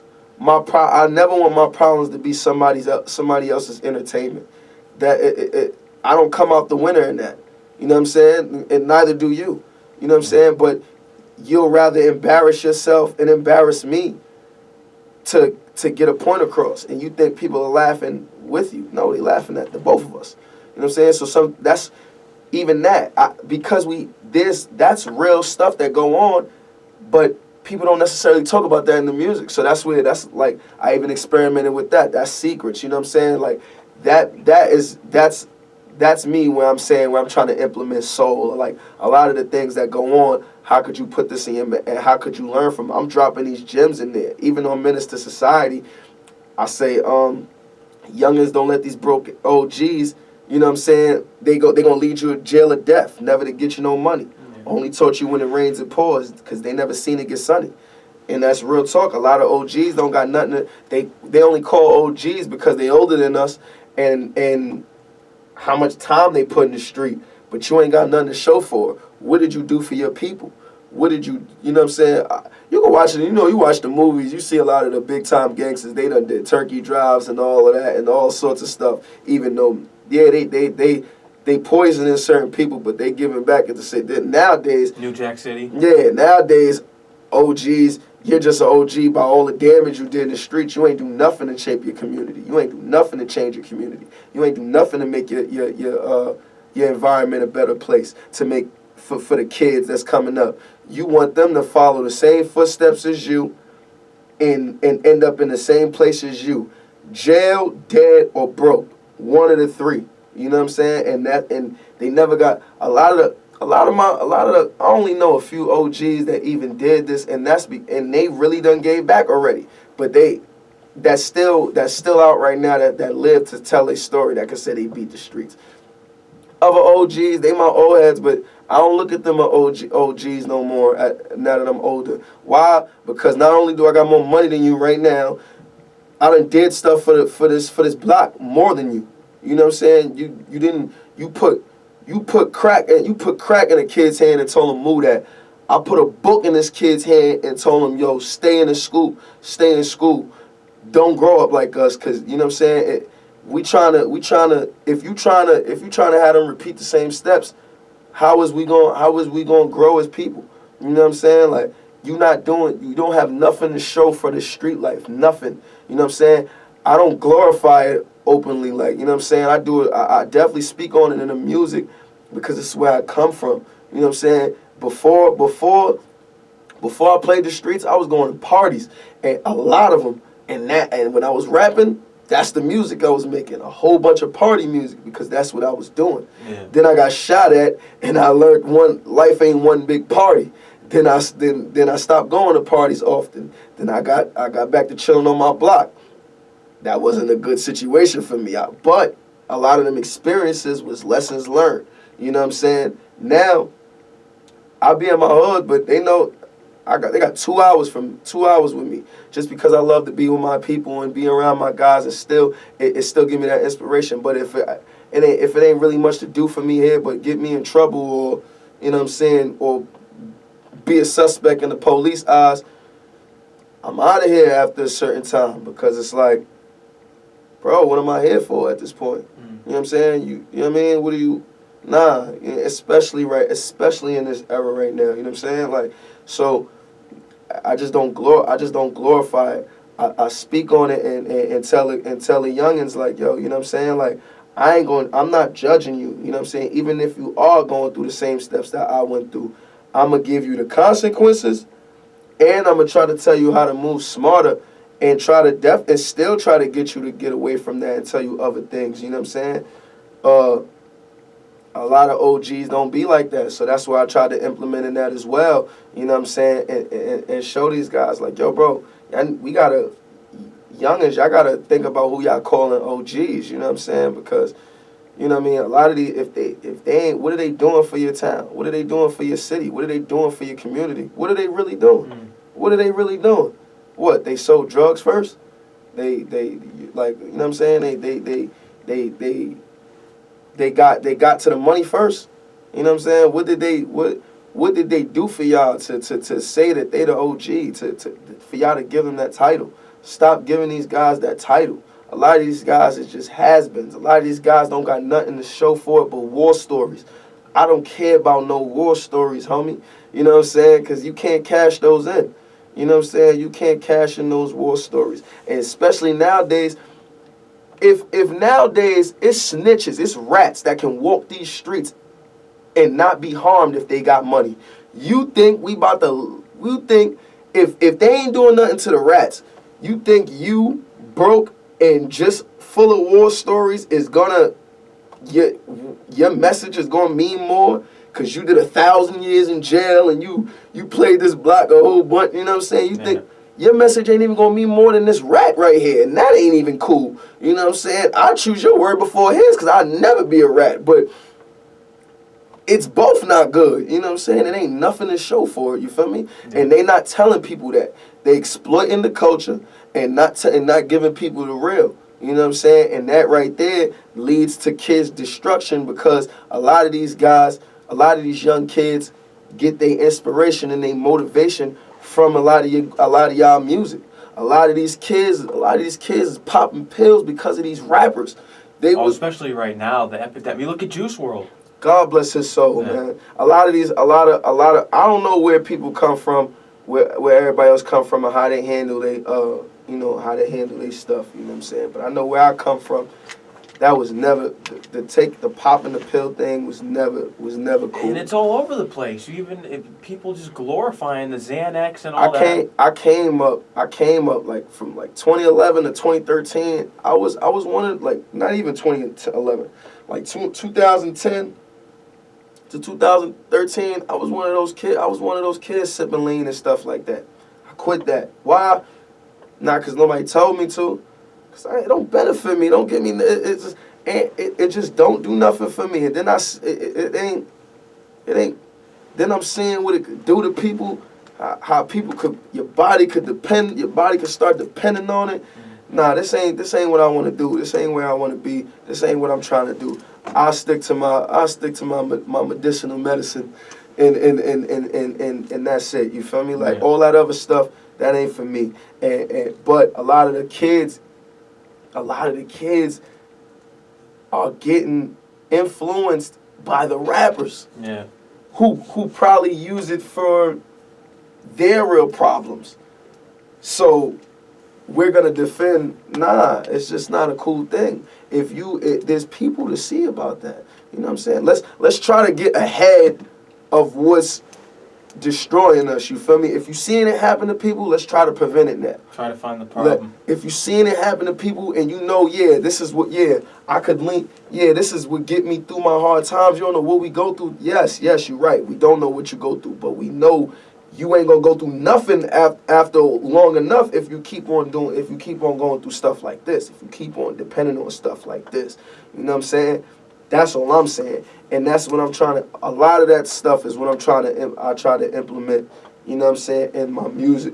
You know what I'm saying? Not only just the street shot, because of course this is where I come from, but the ins and outs, the rights and wrongs, you know what I'm saying, the do's and don'ts, what's cool and what's not. Because in my city right now, we really following. We do a lot of following, and I ain't about to let my city right now tell me what's cool and what's not. New York right now says no cap. That's not even our lingo. You know what I'm saying? Like, so I'll be trying to be the one to try to change the landscape. Change the landscape now. Best believe, like, I'm still on the uprise, you know what I'm saying? So I gotta keep on doing that. But a lot of the rappers that's actually in the position that I want to be in, they don't do it at that time. They do it when they cold or they not as popping as they used to be. When they impact and influence ain't there no more. That's when they want to go ahead and start trying to say, yo, this ain't, it's over. Kids ain't following. You said what you said. Yeah, the kids Can't change it. Kids ain't following you no more. You know what I'm saying? You got to do it when you hot. You got to do it when the people want to do what you doing. That's when you say, hey, yo, we ain't on that no more. This is what we doing. And they going to follow it. You know what I'm saying? So that's how I am. I'm like, bro, you're not about to tell me what's cool and what's not. You say no cap. That's what I say to any New York person right now. When they tell me, yo, bro, that ain't it, bro. That's not that's not what we doing right now, bro. Bro, how you gonna tell me, bro? You say no cap. That's from Atlanta. Yeah. You know what I'm saying? Like, and like, I want to go to Atlanta and I only want to know about Atlanta stuff. When I go to Atlanta, they not telling me, yo, this is the hottest record in New York City right now, and they playing it. That's not what they doing. But if you listen to the radio in New York, they gonna tell me what's the hottest record in everywhere else. You know what I'm saying? It don't make no sense to me. So instead of complaining, I just keep trying to implement it in every fan every day. Every other fan, I just try to give them that game through the music, and give them that music that they not only can appreciate and get them through their day, but the music to make them feel good, turn up. You know, I'm from Harlem, so we gonna have fun. You know what I'm saying? But you have a big turn up song right now. Absolutely, we got Shake It. You know what I'm saying? That's killing the clubs right now. How about, everyone's having their final studies right now in their dorms who's listening. How about we give them Shake It, give them a break here. Yeah, if you studying right now, if you got your finals progging right now, take a break. You know what I mean? Sip a little water and just turn up real quick to Shake It, man. You know what it is when you hear it. WSJU Radio, Mad Max, SNS. WSJU Radio, DJ Mad Max, SNS, 10:57 p.m. Shake It. You know what it is. You have the Shake It Challenge. Is that what it's called? All over the place. Yeah. I saw you were Power 105.1 doing the Shake It Challenge. Yeah, that man. song's going all over the place, and that's what it takes. Yeah. For a song to blow up nowadays, especially if you have some kind of challenge or dance. I mean, you're rocking it off. Yeah, I mean, it's launching. I learned that when I had Love Come Down popping. I seen the Love Come Down challenge just spawned, and then it just like, I'm like, oh, this is what's going on now. I think it's a little dope internet way of marketing, I guess you could say. Yeah. You know what I'm saying? The Shake It Challenge. It started off with just women twerking and stuff like that, but I had made this little funny video on Triller to where like now I made it cool for the dudes to do any type of funny, you know what I'm saying, to not make it just about the women. Of course the song is gonna be for the women, of course, but when you're doing your Triller videos and you having fun, I made mine's funny so the dudes can make theirs funny, to make it cool for the dudes to make one, so it don't look like oh it's a little if I make a Shake It Challenge video, you know what I'm saying? You know what I'm saying? So, you know what I mean? But I appreciate everybody doing it, because we had so many people. We still having people who do Shake It Challenges till this day. The record is still climbing, like, you know what I'm saying? We not even scratching the surface where we got so much going on for this record. So we definitely keep all the listeners definitely keep doing the Shake It Challenge. We'll be choosing when we drop the video. Video's coming soon. It's damn near done. So when the video drop, that's when we really will start the official Shake It Challenge. We'll get all the videos we already have so far and more. And within that next month, after the video's out, within that next month, we'll choose the winner of the Shake It Challenge. And if it's a female, the winner of the Shake It Challenge will cash you out. You get flew to Miami. And you get a makeover popping at Hair Imports, you know what I'm saying? Popping, you know what I'm saying? So you get a makeover, you get a flew to Miami, and you get some cash. Yeah. Can't beat that. If you're a dude and you get a fire Shake It Challenge and yours is the best, you just get cashed out. You're a dude. I'm not flying no dude to Miami. You know what I'm saying? And you're not getting a makeover. I get your haircut or something. You get a haircut or something. You know what I mean? But you get cashed out, man. But just keep joining the challenge, man. It's definitely doing its thing. It is. And I got to say this to you, SNS, you represent hip-hop out here. Absolutely. And you're doing it in your own way. And you're a real spitter, in which I was telling Jack over here in the corner that you represent the gap between what's going on right now, even though you're not even about that mumble rap stuff, we can stop there. The lyrical stuff you got in that 2011, 2013 New York scene and the Coke Boys, you have that essence, which makes you special. And on my shows here, I always have my artists that come up here showcase themselves with a few bars. Would you mind blessing this mic here at WSJ Radio Tonight with SNS's own? That ain't never a problem, man. That ain't never a problem. Oh, man. I'm about to put on the beat. You know what it is when you hear Harlem's own. Whoo, okay. Mad Max SNS in the building here. Harlem. You know what I mean? I'm gonna just punch real quick. Give a couple punches in, you know what I mean? Look. Living the back block lifestyle. The booth, I'm Lennox Lewis, I be putting the mic down. One-on-one, they got a collar prep profile. They try to jump me, I back out and let that Mac go wild. To own it, can't even look at these guys as opponents. In the jungle, I see lions that turn into rodents. And my verses are historic, double XL should have quoted. I'm a freshman, tell a senior rapping, young and focused. Look, Shogun of Harlem. The boy got the glow, do the right thing for the fiends. They'll be front row, tell your chick, go down to her knees, give the best throw. If a man front, I hit him up, he'll meet death row God. I got more. Ooh, you're killing it. I got more for you, man. Yeah, ask Harlem. This is Harlem right here. Let's go. Big L. Do my ditty. Yeah, I got more for you, man. Harlem. Streets need soul. Yes, sir. Let's go. All that talking that you doing, you ain't built. Once you leave the table, you see they get filled.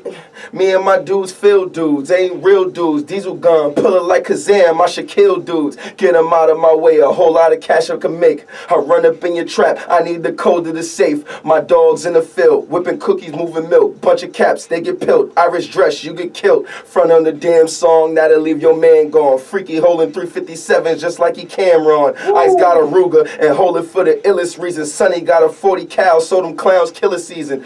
It's the frauding like you reckless on your block. Pointing dudes out in lineups and confessing to the cops. You chick made and you chick made, boy, you Tyler Perry. Cooking like it's culinary, blowing down a lot of berries. Look, I done broke bread with the wrong ones. Look, I done gave money to the wrong bums.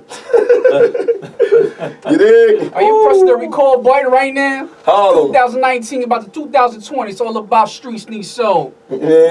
Follow the SNS, all streaming platforms. Follow on Instagram, all that good stuff. You want us to come to your school and perform? Do you really want it? I hear you out there. You want more? We gonna get him up here. Come on, keep asking for him. We gonna get him up here. Oh, you killed that. Yeah, Tell I him, Jack. appreciate it, man. You Tell know? him. Hit me up. They call me Mr. Management. He's got it all, you know. I'd love to bring someone up here like Roddy Ricch and see if he can do that. I bet he couldn't. You know, my friend. Nah, check his LA Leaguers freestyle. He shocked the hell out of me. I ain't gonna lie. Because, you know, I've been hearing his name all over the place, all over the city where I've been. You know, people put me on the back. They're like, Max, you're so close-minded. Sit down here. I'm listening to a song. He sounds like Young Thug and A Boogie. Yes, that's the melodic. I get you. You know, you put someone right there against. You up against Roddy Ricch. Roddy Ricch's going to be looking like nothing. Let me show you where I grew up at. Harlem World, where Cam, Jim, Jewel's Mace blew up at. Seen so many white sheets, I'm thinking Ku Klux back.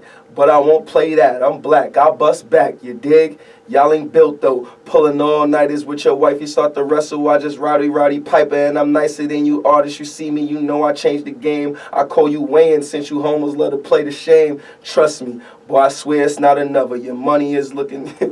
You got the punchline. So your money is looking young, but you talk like you gutter. Your lady is not a punk. She damn sure is a sucker. Life is animated hockey. You rappers is mighty duck and chill. Two types of guys, a G and there's a faker. But once my weed is tailored, then I'm puffing through the paper. I'ma keep it blunt with your shorty when I see her. Once she roll up and let me hit, then I Khalifa. Nah, I don't even want to rap no more, man. That's just some bars, you man. That's what the game's missing is the punchlines, especially. Big Yeah, L was man. one of the best to do it, and you rocked that beat. Yeah, You honored it. Nah, I appreciate that. Because man. I'll have some artists up here, and I'll be thinking that they can spit, and I'm like, I shouldn't have thrown that beat. But you killed that beat. Oh, had to, man. Had to give some bars in, man. And we rappers. No, they rappers. I'm an MC. That's what it is. That's what it is. Yeah. That's what it is, No Max. one's That's an what MC. That's what it is, Max. it's a lot of rappers in the game. It's not a lot of MCs. You feel me? We don't even. The Lyricist of the Year award doesn't even matter as much. No, it doesn't. You know what I'm saying? And where you were just showcasing us an acapella, you were doing that in the video I watched on YouTube with your friends. How about we get into the whole movie? Yeah. And putting this together. When did you start filming it? And when did this release? Love Me Now Before They All Love Me released last month. You know what I mean? Month. Yeah. So it's been doing this thing. Shout out to you, Jack, for sending that to me. I really enjoyed that. Yeah, and man. I want to make the comparison to those who may not have checked that out yet.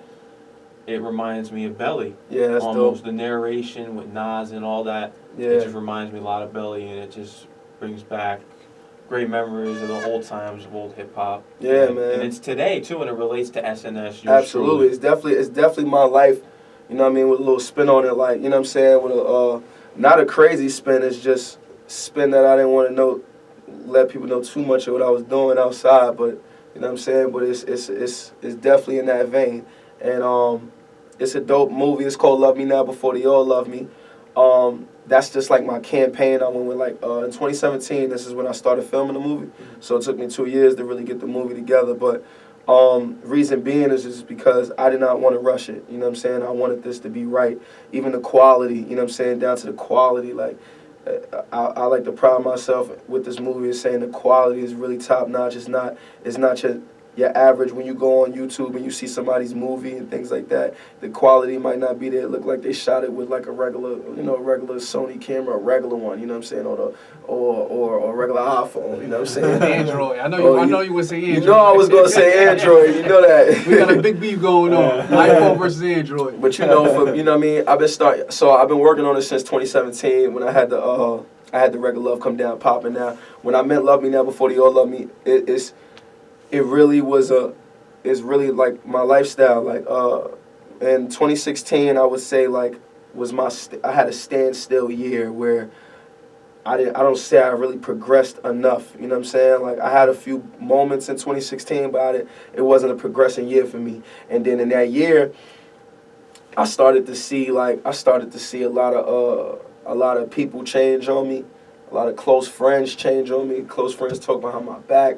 Family a lot of family did me dirty. That's where trust come in, the record trust come into play, you know what I'm saying? Because I expressed a lot of that on trust, you know what I'm saying? I was mad when I wrote that record because of some I could hear the aggression, yeah, you could feel that. You know what I'm saying? So I was really going through a lot of that, as well as my rap career not being so progressive at that year. And then I'm like, and then I seen some of the people in the industry that I had good relationships with, not even picking up their phones and stuff like that. So I was really in like a dark place, and I had a record called Bag Talk that I dropped like late 2016, and then right before I dropped it, I said, "Yo, bro, once I drop this record, I'm not looking back, bro. I'm not even because like for the summer I took a break. On top of all of that stuff that was going on, I took a break because I took a break, but the world wouldn't know because I had enough music to just keep putting out there, you know what I'm saying, every now and then, you know what I'm saying? But, like, I took a break because I felt like, one... Hold on, we might have a phone call here. No, they keep hanging up. I don't know what they're doing. Yeah, but I took a break just because, you know what I mean, I felt like I wanted to live. I felt like I was going through a real tough time, and I wanted to use that time I met those challenges in the face. I didn't want to run from them. I'm one of those type of dudes, like no matter what the challenges is or whatever, I ain't a quitter, you know what I'm saying? I don't run from it. So when I was going through that bad period, I stood up. I just took a break and just reflect on that, you know what I'm saying? When I dropped Bag Talk, the first person I sent it to was Flex, and then Flex played it every day for 4 weeks straight and dropped bombs on it and all at once. Like sometimes he played it twice in one night, and then that record I started seeing people turn back around. That's a big deal. Get some Flex bombs. Yeah, right? Yeah. I ain't gonna lie. Especially me because him and my father had history, and it wasn't always good history. You know what I'm saying? So but Flex is one of the DJs that was in my corner since about 2011, 2012. I did a record with Meek Mill called Get a Lot of That, and I had sent it to him. first just to get his feedback, and before that he just played. Before he even told me anything, he just played it, and then he was playing my records ever since, and he's been in my corner from since then. Like, and I appreciate him a whole lot because he's flex, you know what I'm saying, and because of the history that him and my pops had, he doesn't necessarily have to do that at all. You know what I'm saying? This is he always tells me, yo, you got me to do this. Don't ever think that your pops, you know what I'm saying, is nah. You earned this, you know what I'm saying? So I like to pride myself on that because of who he is and to have him in my corner. And you know what I'm saying? So when he was playing that, people started to double back. And then like around the same time in 2016, Love Come Down went viral on Instagram and stuff like that, but it was just a beat, and I had made the beat. I made the beat with Kid The Wiz. I taught Kid The Wiz how to make beats, and that was our first beat we did together. So after that,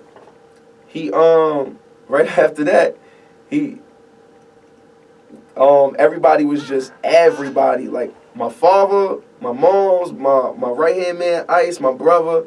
They all tried to get me to rap on the beat, but because it was viral, and it went Instagram viral, I didn't want to rap on it because I'm just not an opportunist, you feel me? And I felt like that was going to be a phase, and I didn't want to be a part of no phase, you know what I'm saying? Even if it's my beat, I just still didn't want to be a part of a phase. You know what I'm saying? I don't care about having no 15 minutes of fame. That ain't my vibe, you know what I'm saying? You want to last for a long time. Yeah, That's the goal. Yeah, I will rather take that long route than try to take a shortcut and then let that shortcut bite me in the behind. You know what I'm saying? I ain't with that. You know what I'm saying? So I'm not a stranger of hard work. You know what I'm saying? I'm never afraid of that. I'm always with that because I know in the end game, everything that I did, and so far in my career, I get to say I worked hard for that. You know what I'm saying? So. And that's what I want to do when I'm in the game, and when I'm the hottest rapper in the game. I could look back and be like, yo, bro, I didn't sacrifice my morals. I didn't sacrifice my integrity for a quick check or for some quick fame. You know what I'm saying? I worked hard. You know what I'm saying? I took every no that anybody gave to me and spent the block. And when Love Come Down, my pops called June Cardona that worked at Epic Records. June knew me since I was like 16, 17. So when him and my pops on three-way, they spoke to me. And June like, yo, Wes, if I could get you in the game, let me, please. Yeah. And I'm like, all right, bro. He's like, but you gotta record it tonight. And I'm like, oh man. So I had to go in the studio, late night, record that, send it to him, and he sent it to Flex. And then Flex played that for like 10 minutes. I was there. I was watching that. I listened to that on the radio. He played that for like 10 minutes. He kept running it back for like the first 3 minutes. You know what I'm saying? So like, it was, and then from there, it was spiraling out of control. And I gotta send a special shout out to June Cardona and my pops and everybody else that wanted me to rap on it because, you know what I'm saying, it was something I could have passed up on that wound up not being a phase. Love Come Down as of January 5th will be 3 years, and it still gets played right now. You know what I'm saying? And so with that, when Love Come Down came out, that's when I seen everybody double back. Even the people in the industry that I tried to reach out to before and they didn't want nothing to do with me. They calling me and I didn't give them my number. So I seen it and I'm like, yo, this is like my real taste of the industry that all these rappers be talking about. You know what I'm saying? Where a lot of these guys is fake and a lot of these guys only want you when you're beneficial and, you know what I'm saying, a lot of stuff like that. So it was my glimpse of that, you know what I'm saying? And for that, I'm like, yo, I'm about to capitalize. I'm about to give him a project right then and there. That first month, January, that first month, I went in the studio and was recording records. Crazy. I already recorded a couple of the records during my time of my break. You know what I'm saying? I was recording records, you know what I'm saying? But they were a lot angry, and I was good. I was glad at that because you needed to feel some of that pain on this album. So and the term was something that my cousin used to always say. My cousin Fidel, he used to always say that, like, if a girl walked past or something like that, and like try to holler at them, she ignore him. He'd be like, let me know before they all do. You know what I mean? So, you know what I mean? But when we spoke on it, I'm like, yo, bro, like, I said it when we was having a conversation about the rap game, and it resonated kind of the same way. It's like, you know what I'm saying? So I'm like, yeah, nah, they got to love. So it's really like my professional warning, so to speak. Like, I'm warning the game, like I'm warning the labels, I'm warning the DJs. I ain't gonna force you on me. I love me now before they all love me. You know what I'm saying? And that's it. You know what I'm saying? Because I ain't gonna be able to recognize or acknowledge your love over everybody's love when that time hit. You know what I'm saying? Yeah. So, and I like to say I kind of showed that in the movie a little bit. You know what I'm saying? Like, where I'm getting curved from labels, they turning me down and stuff like that. Not to give away the movie so much, but even that to where the end result is. You know what I'm saying? So when I'm getting ready to drop the album, the Love Me Now Before They All, these are the only two projects that I consider the album. I consider Love Me Now Before They All Love Me an album, And Streets Need Soul. and Streets Need Soul an album. Everything else I did was mixtapes. You know what I'm saying? So, but Love Me Now is like it's still gonna be my favorite album because it's my most personal album. You know what I'm saying? Because of all the stuff that was going on. Like, I lost friends during this album. I lost, and a lot of the records, they ain't like them because they knew it was some of the lines was dedicated to some of them. You know what I'm saying? So they ain't feel that, and they had no choice but to hear it because I dropped it around the height of Love Come Down. So they had no choice but to hear people bumping it around them, and they had to hear these lines and stuff like that. So, and I started the movie around that time. But Meek was coming out with Wins and Losses, and he was coming out with like a little short film. And in the city, because we got a relationship, and they know that I was heavy on to his music early on. And in New York, you don't really have the gap that could do the turn up plus the bars and plus the street rap and just the straight lyrics. Period.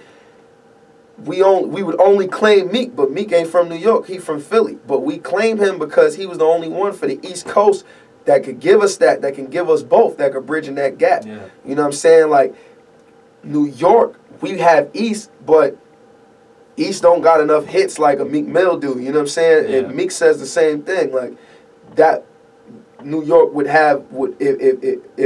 if East had 10 hit records right now, he would be like a Meek Mill right now. You know what I'm saying? He would be like a Meek Mill. Yeah. You know what I'm saying? So that's why we would get that. Like, even certain label execs would see that in me. And so I didn't necessarily like the comparison because I know certain records that I do, Meek won't do. Like a Love Come Down. Yeah. You know what I'm saying? You know what I mean? So that's the only reason why I don't like it, because I'm like, nah, bro, you get depth in my music, you can see how far I get with the experiences and how far I get with certain topics and certain sounds. Certain people ain't gonna do these records, you know what I'm saying? So that's the only reason. But when it comes down to the influence and the vibe and all that, I can understand why they would say that, you know what I'm saying? And in the city, when it happens for me, when I'm in there, I know that's how they're gonna look at me in the city. I know that. You know what I'm saying? But because of that, and I seen that he was having a short film, I waited. I didn't even give no release date, no nothing. I waited. I'm like, let me see his first, and then when I seen his was more like video. You know what I mean? Those was telling the story. Yeah. So I'm like, all right, this ain't nothing like what I got. All right, cool, I could go back in. And I started filming it, but this is my first movie, you know what I'm saying? And it's gotten great feedback. You know, you look at all the comments saying this is one of the best movies they've seen in a while from a rapper. Yeah, and that is my trophies for me, you know what I'm saying? Because it's like, I ain't no pro with this acting thing, you know what I'm saying? But, you know what I'm saying, I've definitely had like practice, because the guys who shot it, A Creative Flow, one of them name is JV. He wrote the script. I overseed it and just tweaked certain stuff like that, and told him, nah, don't say this line, say this and say this. But for the most part, he wrote the script. I told him what I wanted, step by step by step, scene by scene, and he just put the dialogue to And it. it came out the way you wanted it. And Absolutely. So I gotta say, much love. I appreciate JV and my guy Donovan, at both of them, A Creative Flow. for bringing this to life, because this is like my baby, and what it did is I was able to put my life on a film and give a foundation of music, because we're in a generation where a lot of people doing web series. There's a lot of web series thing going on, you know what I'm saying? And so I didn't want to do that anyway. I didn't want to do that. But JV has a web series, so he had me on his second season, so I was able to get practice as far as acting, because the people that he was hiring for his seasons, they all really act. When I'm talking to them, they showing me their portfolios and stuff like that. They showing me the stuff they did. I'm like, oh, y'all, this is what y'all do. Yeah. So I got experience around them to know, you know what I'm saying? They're giving me good graces on how I even was acting, because they're like, yo, you never act before? I'm like, no. It's like, yo, you did your thing. I don't necessarily say like it was like my acting skills, but I would say it's my dedication to the product. You know what I'm saying? My dedication on not making none of us look bad. My will to want to make it look good, so none of us look bad, is where I guess my good acting came out. But when I seen the quality of the second season, I'm like, yeah, we gotta make a movie. I gotta make a movie with y'all. You know what I'm saying? So when we put in the pieces to the puzzle, I just realized it took longer than what I expected. You know what I'm saying? When you really want to put a dope body of work together. So, but it was worth it, because it came out. Once I got it, Streets Need Soul was damn near done. The last song on Streets Need Soul that made Streets Need Soul was Shake It. You know what I'm saying? Okay. Like, you know what I mean? Like, so Streets Need Soul was done. You know what I mean? But once I got the movie back, I watched the movie 20 times before. I'm like, yo, we dropping this the same day as the album. And this can be found on YouTube. Yes, it's on YouTube right now. But if you follow me on all social media platforms, SNS _ ICYGANG, you will definitely just keep up, because we're gonna have a bunch of other platforms. We're gonna have it on.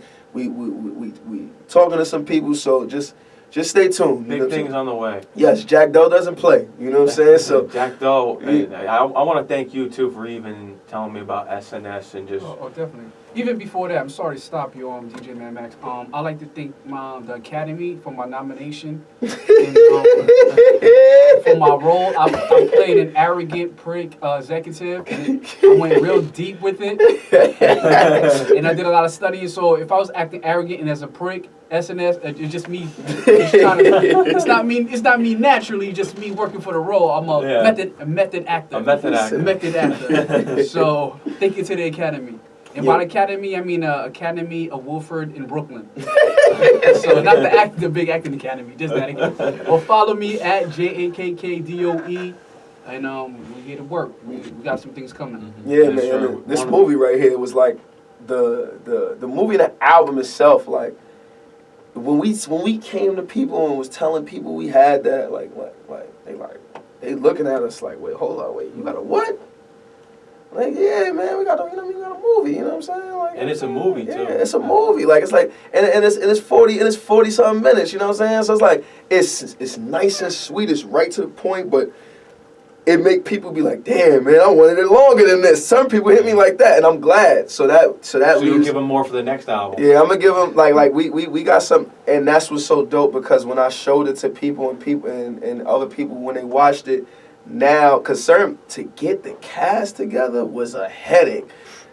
You know what I'm saying? But I told them, love me now before they all love me. And then once it dropped, now everybody wants, your next film, I'm in it. Oh, we're going to have a casting called Champ and audition. And if you don't make it, you don't make it. Because I don't want to hire friends anymore. Because y'all are friends. You know when you hire a friend for a job, they don't necessarily take it as serious as you expect them to, and because they're your friend, you're not gonna really tell them about themselves. Yeah, you're not gonna tell them they're not doing their job. I tell them no, and I told A Creative Flow, tell them when they're doing a horrible job so they can know. Yeah. You know what I'm saying? Because they need to help them. Yes, it's definitely to help them. It's not to be, just ridicule them, it's to help them. Yeah, because if you tell them, like that's like an artist. If you tell us a rapper all his songs is fire. Now, if all the song is fire, it's fire. It just is what it is. You know what I'm saying? If you're telling them it's fire just because, you know, you're just friends with them, that's where you're leading your man down the wrong path. Like, just like even the homies that I know that just rap, like, yo, bro, you a rapper now? Yeah, bro. Yeah. I know a young kid that I watched this kid grow up. This is my little man. I got love for him.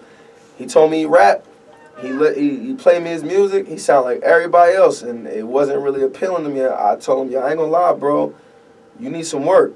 You know what I'm saying? I'm telling you that because I got love for you. You feel me? Because, like, you know what I'm saying? Like, I don't want to steer you down the wrong way. You know what I mean? So people appreciate that from me. You know what I'm saying? With this, everybody's able to, you know, celebrate off this because it's not just a win for me with the movie. It's a win for everybody that played a part in it. And now people feel like they want to be actors. You know what I'm saying? Now they feel like they can really take on a bigger role next time because I didn't give everybody a big role. You know what I'm saying? But this album this movie is definitely a must see. The foundation is definitely music. It's about a young kid coming up from Harlem who just goes through a lot of treacherous things, a lot of trials and tribulations to get to the rap game and make it big. And he has to go through a lot to get there. And the question is, will he quit or not? You just got to find out when you watch it. And you got to watch it. It's on YouTube. And I want to ask you, any upcoming performances for everyone on your Instagram and at St. John's University? You can check SNS out. We want to get your performance here at the basketball games, too. Yeah, I'm coming through. I'm going to come through and shut this down. I'm bringing a Harlem block party to the halftime. You know what I mean? But, yeah, we got a show. I got a show tomorrow. I got my own showcase I've been doing since July. I've been throwing my own showcases once a month.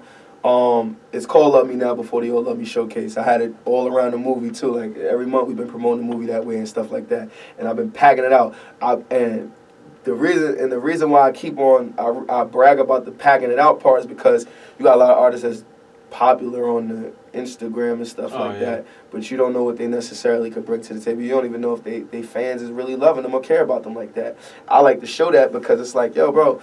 Yeah, man. Yeah, we got whatever followers on the gram, but we really bring these people out. These people care about when I drop, and they care about when I do events because they come, they spend money with me. You know what I'm saying? A lot of y'all artists are they spending money with? Is your fans spending money with y'all? You know what I'm saying? Like, this is our fifth one. This is our fifth one. You know what I'm saying? It'll be tomorrow. You know what I'm saying? On my pop's birthday. You know, I got a couple artists opening up. We got a couple other performances coming up too. I'm just waiting for them to confirm for sure. You know what I'm saying? But the one I know for sure that's confirmed right now is my showcase that's lit, and we're gonna turn that upside down. You know what I'm saying? Sure you will. You know what I mean? Definitely want to thank you, Yes. DJ Man Max, for having No doubt. SNS and having us here. And I did my due diligence for quite some time checking you out. Man, So this was the right spot we need to be in. I appreciate that. This is a lot, dope to me. This is like here's the thing. I want independent artists and just artists in general, anyone just to feel free to just open up on here. Because I look at radio as a conversation. I don't look at it, I'm not here with the pen and the pad and asking you question. I like it like that. My artist. Yeah, I like it like that though. You know what I'm saying? When When it's more of a conversation because one, you get to learn more from the, you know what I'm saying? You get to learn more from the people. Because if I'm here with my laptop and I'm looking at my Word document or something, which I never had, what am I learning by not listening? I'm just looking at the next question. I'm not paying attention to what you're saying. And you dropped a lot of knowledge here tonight. You're a very humble person, which I respect about you, and you know what's going on. And just mentioning the whole opioid epidemic that's going on within the communities and what rappers are promoting today and you want and change. It's really inspiring, and you could really change the culture out here. Yeah, I think you're the one to do it. I think it's a message to show, like, you know what I'm saying? You don't have to wait, even with the giving back, like, you don't have to wait till you're big mainstream superstar rapper to do these things. No. You don't. Do it when you first come out. Yeah, man. It means so much more when you do it, when you're doing it on the come up, you know what I'm saying? Because when you get in there, you know what I'm saying, it's a part of your story that you know what I'm saying, that you can show these things, like, you know what I'm saying, I done gave back to my neighborhood, I done had back to school situations that I threw myself in the rain and still had cookouts on my block and giving out book bags and book bags, pencils, pens, big sheets of papers, binders, all sorts of things, you know what I'm saying, and And, you know what I'm saying? And just creating the experience, man. And then even with the showcases, it's more so not just bring my fan base out, but and to cut the middleman out, but also to shed light on other artists that might not have these looks that I have and stuff like that. To shed, but I think they're talented. I'm gonna use my platform to shed the light on y'all. You know what I'm saying? It's a relay race. You know what I'm saying? To me, you know what I'm saying? A marathon. How Nip said. You know what I'm saying? So I just want to be one of those artists that, you know, that when it's all said and done, they be like, nah, this been how S was doing it. S, even when he came up, you know what I'm saying? He came up this way, and he's gonna stay this way when he get in the game. He's just gonna have more money and more fans and more power to do so much more to restore the, you know, the essence and the culture. You know what I'm saying? And you heard it first here from SNS. Follow me. Noah's in the building as well. Anything else you guys want to get on the airwaves here tonight? All thing I want to talk about is you know, SNS Dimple. He did certain plastic surgery in DR for his dimples. If you wanna stop studying and run up here and want to see his surgically implanted dimples, he's 6'4". Yo. So. Oh man. Yo, don't listen to this man. Jack Doe got a tripod connected to his droid right now, filming us. And that's my new girl. I call her Stakisha. Don't listen to him, man. Yeah, man. But we definitely got a lot of things coming. Please follow me, SNS_Icy Gang, ICYGNG. Please listen to the album Streets Need Soul. It's definitely that. You know what I'm saying? It's giving you everything you want, everything you need on that album. Please watch the movie Love Me Now Before the Old Love Me. It's on YouTube right now. We have a few more things coming up. The Shake It video will be out very soon. Very soon. And your fans will definitely be tuned into that. Absolutely. What else? St. John's is going to be turned into there too as well. That's about it. Just check your social media. That's about it. Yeah, you know, it's holiday time, so things slowed up, but we got some stuff coming down the pipe. Yeah. Some very prominent stuff. Some stuff. Other than that, just remember, people. I know y'all listening to him and seeing where he's at in his career because he's about to break. Understand? It takes 10 years to become an overnight success. So this is not something that just happened overnight. He's been putting the work in. Right? Absolutely. You gotta put your work in. That's it. And that's it. Follow me at Jack Doe, at JAKKDOE. I'm a behind the scenes guy in the industry. I'm a connect, a plug type of thing. And I also strip on the weekends.